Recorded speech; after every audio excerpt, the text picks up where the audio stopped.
Bismillahirrahmanirrahim. Assalamualaikum warahmatullahi wabarakatuh. Alhamdulillahirabbil alamin. Segala puji bagi Allah yang telah memberikan kita nikmat kesehatan, kesempatan, dan kekuatan, sehingga kita dapat kembali dipertemukan dalam majelis ilmu yang penuh keberkahan ini. Sholawat serta salam semoga senantiasa tercurah kepada junjungan kita Nabi besar Muhammad sallallahu alaihi wasallam, kepada keluarga beliau, sahabat-sahabat beliau, serta seluruh umat beliau hingga akhir zaman. Sahabat beriman yang dirahmati Allah, harapan dan doa saya semoga dimanapun saudara-saudara berada, Allah selalu melimpahkan kesehatan, meluaskan rizki, mengampuni dosa-dosa kita yang banyak ini, menjaga keluarga kita, serta memanjangkan umur kita dalam ketaatan kepadanya. Amin ya rabbal alamin. Di tengah berbagai kesulitan hidup yang mungkin sedang kita jalani, semoga hati kita tetap diberi keteguhan untuk kembali kepada Allah, karena hanya Dialah satu-satunya tempat bergantung yang tidak pernah mengecewakan. Sebelum kita melanjutkan ke inti pembahasan, izinkan saya mengajak saudara-saudara semua untuk menekan tombol like, menuliskan doa atau harapan sahabat di kolom komentar, dan jangan lupa subscribe, agar kita bisa terus belajar dan berzikir bersama. Dengan demikian, kita berharap semoga setiap ilmu, doa, dan amalan yang kita lakukan dalam channel ini menjadi salah satu wasilah dikabulkannya hajat-hajat kita oleh Allah Subhanahu wa Ta'ala. Amin ya rabbal alamin. Sahabat yang saya cintai karena Allah, hidup ini memiliki fase naik dan turun. Ada masa di mana kita berada dalam kelapangan, dan ada masa di mana cobaan seperti bertubi-tubi menimpa kita.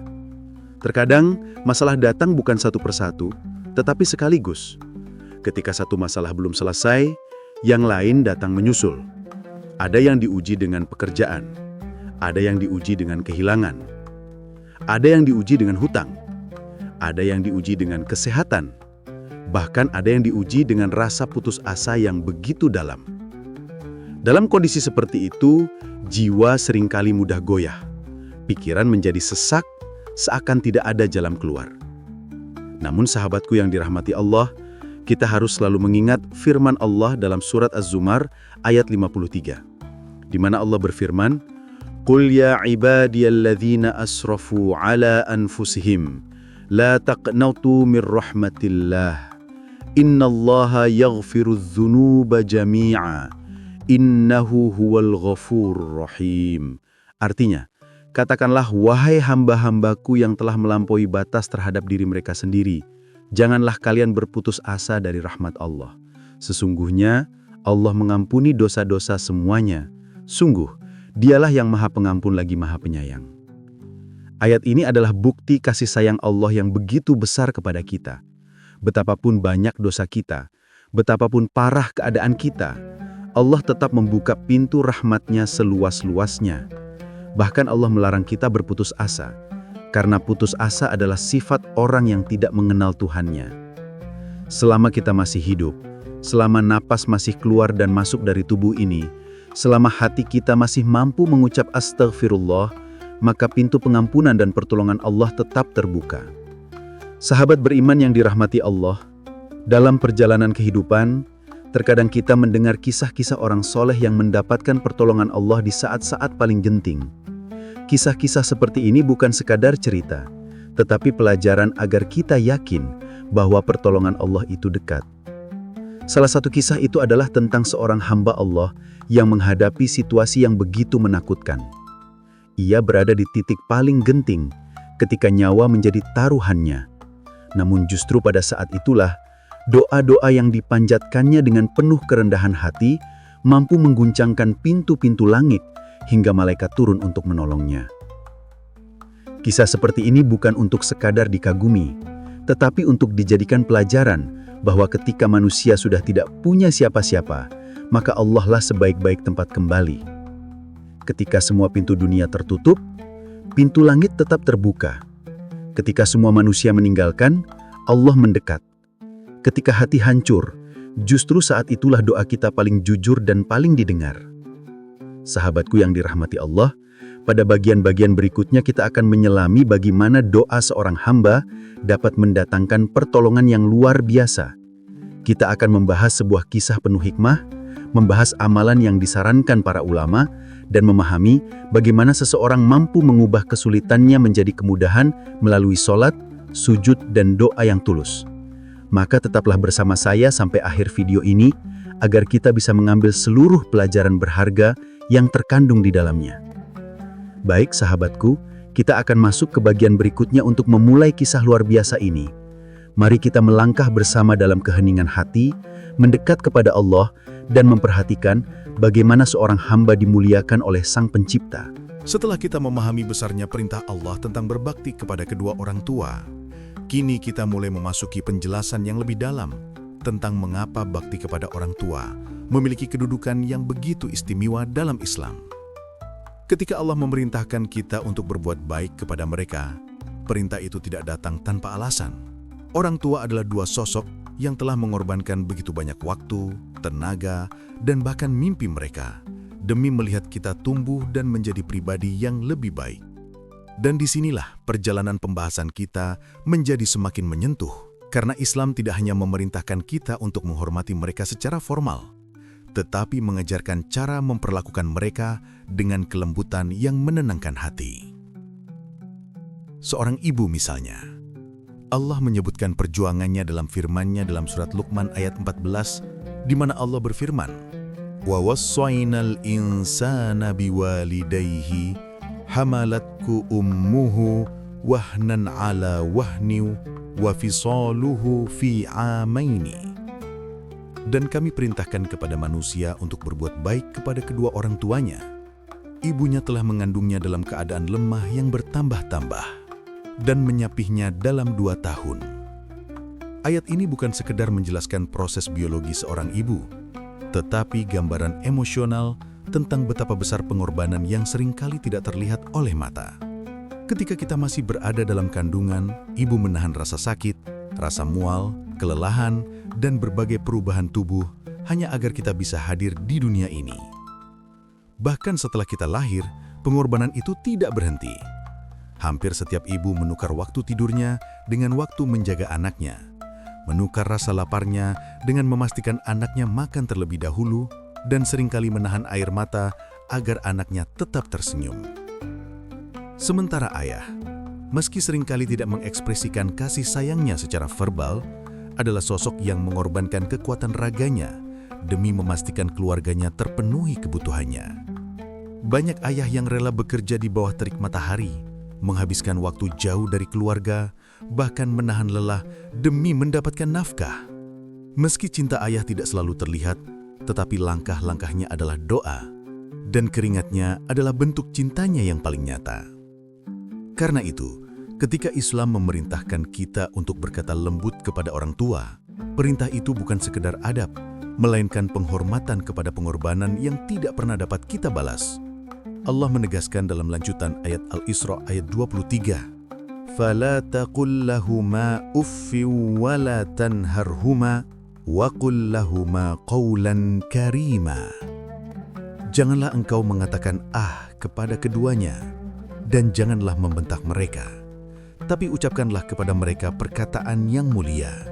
Satu kata saja, yang bagi kita mungkin terdengar sangat kecil, ternyata dianggap oleh Allah sebagai bentuk ketidaksopanan yang harus dijauhi. Ini menunjukkan betapa besar perhatian agama terhadap cara kita berbicara kepada orang tua. Bahkan ketika mereka sudah tua dan mulai sulit dihadapi, ketika mereka mulai berulang-ulang berbicara, atau ketika mereka membutuhkan bantuan lebih daripada sebelumnya, Allah meminta kita untuk tetap bersikap lembut. Karena saat kita kecil, mereka tidak pernah mengeluh sedikit pun ketika kita membuat mereka kelelahan. Dalam kehidupan sehari-hari, kita mungkin pernah merasakan momen ketika orang tua menasihati kita berkali-kali, seolah tidak percaya bahwa kita telah dewasa. Namun yang perlu kita pahami adalah bahwa nasihat mereka lahir dari kasih sayang, dan saat mereka menasihati, itu adalah tanda mereka masih memikirkan kita. Banyak orang yang kehilangan orang tuanya mengatakan bahwa hal yang mereka rindukan bukanlah harta, bukan masakan tertentu, tetapi suara nasihat yang dulu sering mereka abaikan. Bakti kepada orang tua bukan hanya tentang memenuhi kebutuhan fisik mereka, tetapi terlebih tentang menyentuh hati mereka dengan akhlak yang baik, kata-kata yang lembut, dan perhatian yang tulus. Kadang hanya dengan duduk di samping mereka, bertanya tentang kesehatan mereka, atau sekedar mendengarkan cerita masa muda mereka sudah menjadi amalan besar di sisi Allah. Karena apa yang mereka butuhkan ketika menua bukanlah hadiah mewah, tetapi kehadiran anak-anak mereka. Sebagian dari kita mungkin memiliki hubungan yang kurang harmonis dengan orang tua. Mungkin ada masa lalu yang menyisakan luka atau jarak yang tercipta karena kesalahpahaman. Namun Islam tidak mengatakan bahwa kita harus memiliki hubungan yang sempurna untuk berbakti. Justru disinilah letak kebesaran Islam. Ia mengajak kita memperbaiki keadaan, mendekatkan hati, dan membangun kembali jembatan yang pernah runtuh walaupun secara perlahan. Tidak ada hubungan yang terlalu rusak untuk diperbaiki ketika dilakukan dengan niat yang baik. Melalui semua penjelasan ini, kita dapat melihat bahwa berbakti kepada orang tua bukan sekedar kewajiban, tetapi sebuah perjalanan spiritual yang dapat memperbaiki diri kita sendiri. Saat kita bersikap lembut kepada mereka, Allah akan melembutkan hati kita. Saat kita memuliakan mereka, Allah akan memuliakan hidup kita. Dan saat kita mendoakan mereka, Allah akan menghadirkan keberkahan dalam langkah kita. Dengan pemahaman ini, kita akan melanjutkan pembahasan pada bagian berikutnya tentang bagaimana cara-cara konkret yang diajarkan Islam untuk memuliakan orang tua dan bagaimana menjadikan bakti kepada mereka sebagai amalan harian yang memberikan ketenangan bagi jiwa. Setelah kita memahami kedalaman makna berbakti kepada orang tua dan alasan mengapa Islam memberikan perhatian sedemikian besar terhadap hal ini, sekarang kita memasuki pembahasan yang jauh lebih praktis. Karena pada kenyataannya, banyak dari kita yang ingin berbakti, ingin membuat orang tua bahagia, ingin membalas jasa mereka walaupun sedikit saja, tetapi seringkali bingung harus memulainya dari mana. Ada yang berjauhan karena pekerjaan, ada yang tidak tinggal serumah, ada yang jarang berbicara karena kesibukan, bahkan ada yang masih menyimpan kesalahpahaman lama yang belum sempat diredakan. Namun keindahan ajaran Islam adalah bahwa setiap langkah, sekecil apapun, bisa menjadi ladang pahala besar di sisi Allah. Salah satu cara paling sederhana, tetapi luar biasa nilainya, adalah melalui ucapan yang lembut dan penuh hormat. Banyak dari kita tidak menyadari bahwa kata-kata yang sering kita anggap biasa, seperti sekadar menjawab iya dengan nada keras, bisa menyakiti hati orang tua. Ketika mereka bertanya berulang-ulang, mungkin karena sudah lupa, seringkali kita menjawab dengan nada kesal. Padahal saat kita kecil, merekalah yang menjawab pertanyaan kita yang tidak terhitung jumlahnya tanpa pernah menunjukkan rasa bosan. Ketika kita mulai berjalan dan jatuh, mereka tidak marah, tetapi justru mengangkat tubuh kecil kita dan berkata, "Tidak apa-apa, coba lagi." Dan sekarang, ketika mereka sudah tua dan memerlukan bantuan, Islam meminta kita untuk mengembalikan kelembutan itu kepada mereka. Selain itu, salah satu bentuk bakti yang sering dilupakan adalah mendoakan orang tua setiap hari. Banyak ulama mengatakan bahwa doa seorang anak untuk orang tuanya adalah salah satu amalan paling dicintai oleh Allah. Bahkan, doa tersebut tetap menjadi pahala yang terus mengalir meskipun orang tua telah tiada. Allah mengajarkan kepada kita sebuah doa yang sangat indah dalam Al-Quran. Rabbirhamhuma kama rabbayani saghira. Wahai Tuhanku, sayangilah kedua orang tuaku sebagaimana mereka telah menyayangiku ketika aku kecil. Doa ini bukan sekedar rangkaian kata, tetapi ungkapan cinta terdalam dari seorang anak yang menyadari bahwa seluruh hidupnya berawal dari pengorbanan dua manusia yang tidak pernah meminta balasan. Ketika kita membaca doa ini, kita seolah mengingat kembali setiap pelukan mereka, setiap air mata yang tidak pernah mereka tunjukkan, setiap malam tanpa tidur yang mereka lalui agar kita tetap sehat dan aman. Dan saat doa itu mengalir dari lisan kita, ada ketenangan yang tidak dapat dijelaskan dengan kata-kata.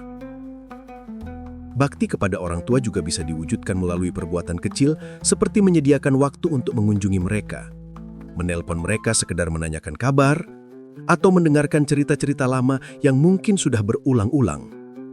Tidak ada satupun dari hal tersebut yang sia-sia. Bahkan Imam Ahmad mengatakan bahwa menghibur hati orang tua termasuk amalan yang lebih utama daripada ibadah sunnah tertentu. Karena ketika orang tua tersenyum karena kita, senyum itu menjadi doa yang kembali kepada kita dalam bentuk keberkahan hidup. Namun tidak bisa dipungkiri bahwa ada sebagian orang yang memiliki hubungan kurang harmonis dengan orang tuanya. Mungkin pernah terjadi pertengkaran besar, mungkin ada masa lalu yang membuat hati terluka, atau mungkin ada jarak emosional yang terbentuk selama bertahun-tahun. Dalam keadaan seperti ini, Islam tetap membuka pintu untuk memperbaiki keadaan.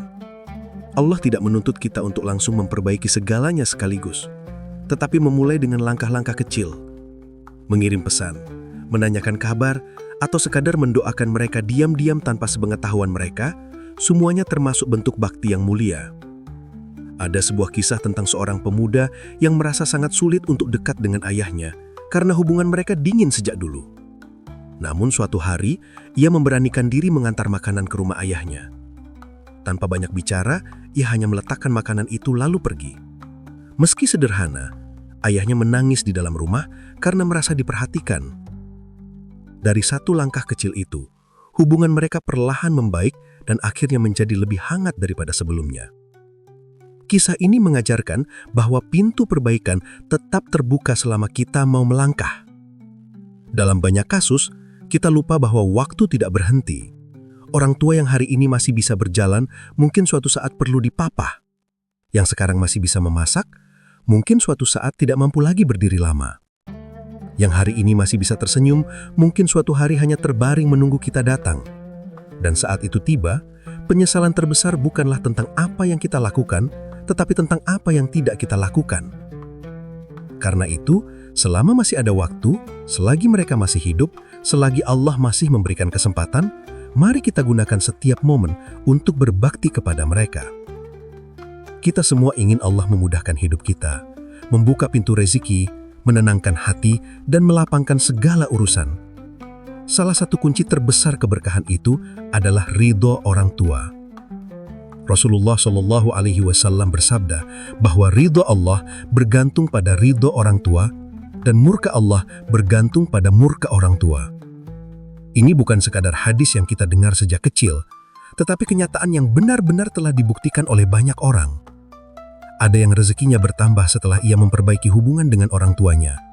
Ada yang ditemukan jodohnya setelah meminta maaf kepada ibunya. Ada yang penyakitnya sembuh setelah menghapus rasa sakit hati dengan ayahnya. Begitu besar kekuatan doa mereka dalam hidup kita. Sahabat beriman yang dirahmati Allah, setelah kita menapaki perjalanan panjang tentang keutamaan berbakti kepada orang tua, mulai dari dalil Al-Quran, hadis Nabi, kisah-kisah teladan, hingga bentuk praktik sederhana yang bisa kita lakukan dalam keseharian, kini tibalah kita pada bagian penutup. Namun sejatinya, pembahasan tentang bakti kepada orang tua tidak akan pernah benar-benar selesai. Karena setiap hari yang kita jalani selalu memberi kesempatan baru untuk memperbaiki hubungan, memperbanyak doa, dan menyalurkan cinta kepada kedua sosok yang menjadi jalan hadirnya kita ke dunia ini. Ketika kita merenungkan semua yang telah kita pelajari, hati kita akan tergerak menyadari bahwa berbakti kepada orang tua bukanlah tugas berat yang menuntut kesempurnaan, tetapi perjalanan panjang yang membutuhkan ketulusan. Tidak ada manusia yang tidak pernah salah, tidak ada keluarga yang tidak pernah diuji, dan tidak ada hubungan darah yang tidak pernah mengalami pasang surut. Namun Islam mengajarkan kita untuk senantiasa membuka pintu kebaikan, bahkan ketika suasana seringkali tidak sempurna. Sungguh, salah satu rahasia terbesar kehidupan terdapat dalam hubungan antara seorang anak dan orang tuanya. Ketika hubungan itu baik, hati menjadi tenang dan langkah terasa mudah. Ketika kita mengucapkan kata-kata lembut kepada mereka, keberkahan mengalir tanpa kita sadari. Ketika kita mendoakan mereka selepas sholat, pintu-pintu kebaikan terbuka. Dan ketika kita meminta maaf kepada mereka atas kesalahan yang mungkin tidak kita sadari, Allah seringkali mengganti dengan kemudahan yang tidak terduga. Karena ridho mereka adalah ridho Allah. Jika orang tua kita masih hidup, maka inilah kesempatan terbaik untuk menunjukkan cinta dan penghargaan. Kita tidak perlu menunggu momen besar untuk membahagiakan mereka. Kadang hanya dengan bertanya, "Ibu sudah makan?" atau "Ayah sehat?" hati mereka sudah berbunga-bunga. Seringkali mereka tidak meminta harta, tidak menuntut hadiah, dan tidak berharap sesuatu yang besar. Yang mereka inginkan hanyalah perhatian, senyum, dan rasa sayang dari anak-anak mereka. Namun jika kedua orang tua kita telah tiada, atau salah satunya telah berpulang mendahului kita, maka jangan pernah merasa bahwa pintu berbakti telah tertutup. Allah masih membuka banyak jalan untuk kita. Kita dapat terus mengirimkan doa, bersedekah atas nama mereka, memperbaiki hubungan dengan kerabat, atau melaksanakan amalan kebaikan yang dulu pernah mereka ajarkan. Seluruh amal itu akan tetap mengalir sebagai pahala yang sampai ke kubur mereka. Bahkan Rasulullah SAW pernah menyebutkan bahwa salah satu amalan yang tidak terputus setelah seseorang meninggal adalah doa anak yang solih. Maka jangan biarkan hari kita berlalu tanpa menyebut nama mereka dalam sujud kita. Di antara doa-doa terbaik yang bisa kita panjatkan untuk mereka adalah doa yang Allah sendiri ajarkan. Rabbighfirli wali walidayya warhamhuma kama rabbayani shaghira. Ya Tuhanku, ampunilah aku dan kedua orang tuaku, dan sayangilah mereka sebagaimana mereka telah menyayangiku ketika aku kecil. Doa ini tidak hanya indah, tetapi juga sangat dalam. Dengan mengucapkannya, kita mengakui betapa besar pengorbanan mereka. Kita mengingat kembali masa kecil kita ketika mereka rela mengurangi tidurnya untuk menjaga kita yang sedang sakit. Ketika mereka berjuang memenuhi kebutuhan kita meski hidup pas-pasan. Ketika mereka menahan rasa lelah hanya untuk memastikan kita tumbuh bahagia. Semua memorinya melebur dalam satu doa yang begitu agung. Sahabat beriman yang dirahmati Allah, sebelum kita menutup video ini, mari kita renungkan sejenak bahwa waktu terus berlalu. Semakin hari, usia mereka semakin bertambah. Rambut yang dulu hitam kini telah memutih, kekuatan yang dulu tegap kini melemah. Sementara itu, kita justru semakin sibuk. Pekerjaan menumpuk, urusan keluarga bertambah, target hidup semakin banyak. Karena itu jangan biarkan kesibukan dunia membuat kita lupa kepada dua manusia yang paling berjasa dalam hidup ini. Selagi mereka masih ada, peluklah mereka. Selagi mereka masih bisa mendengar suara kita, ucapkanlah kata-kata lembut kepada mereka. Selagi mereka masih bisa tersenyum, buatlah mereka tersenyum karena kita. Dan jika ada di antara kita yang pernah berselisih dengan orang tua atau merasa hubungan renggang, maka tidak ada kata terlambat untuk memperbaikinya. Meski hanya dengan satu kalimat sederhana, maafkan aku ayah atau aku rindu ibu, pintu kedamaian bisa terbuka sangat lebar. Setan selalu membisikkan agar kita menjaga jarak, tetapi Allah selalu membuka jalan untuk mendekat. Sahabat beriman yang dirahmati Allah, semoga apa yang kita pelajari pada rangkaian video ini menjadi pengingat bagi kita semua bahwa berbakti kepada orang tua adalah sumber keberkahan terbesar dalam hidup. Semoga Allah melembutkan hati kita, menjaga orang tua kita, memanjangkan umur mereka dalam ketaatan, menyembuhkan sakit mereka, melapangkan rezeki mereka, dan mengangkat derajat mereka di dunia dan akhirat. Dan sebelum saya mengakhiri pembahasan ini, saya mengajak sahabat beriman untuk menyaksikan video berikutnya yang insya Allah akan membahas tema yang tidak kalah penting dan bermanfaat untuk kehidupan kita. Jangan lupa untuk terus mengikuti channel ini agar kita bisa belajar bersama, menguatkan iman bersama, dan mendekat kepada Allah bersama. Akhir kata saya mengucapkan terima kasih atas waktu dan perhatian sahabat semuanya. Semoga Allah menerima segala kebaikan kita dan menjadikan kita anak-anak yang soleh dan solihah. Wassalamualaikum warahmatullahi wabarakatuh.